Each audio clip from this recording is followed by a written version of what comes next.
La mode est au régime qui exclut la viande. Au Royaume-Uni, le nombre de végétaliens a quadruplé entre 2014 et 2018. Les fast-foods proposent des alternatives végétales. Et ici, à Dubaï, un établissement se targue même d'être le plus grand restaurant végétalien au monde. Il vient d'ouvrir ses portes. Je ne suis pas végétalien, mais j'ai hâte de voir si je peux être converti.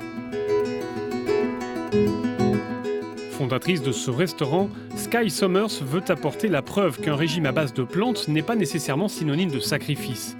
Sur la carte de son établissement, plus de 200 plats d'une incroyable diversité. Mon plat préféré, c'est la molokhia.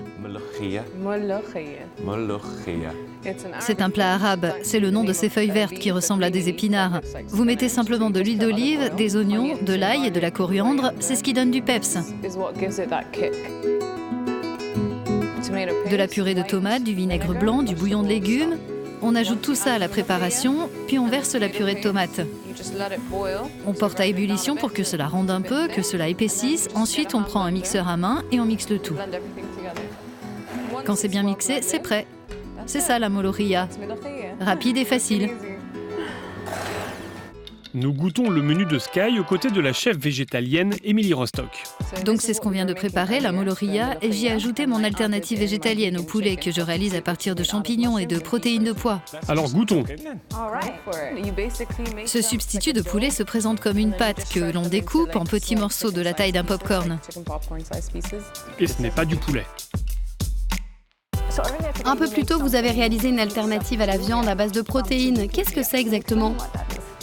Ce sont des protéines de soja texturées, c'est donc à base de soja. Cela ressemble à de la viande hachée, mais en réalité, c'est un substitut vraiment sain. Comment en êtes-vous venu au végétalisme?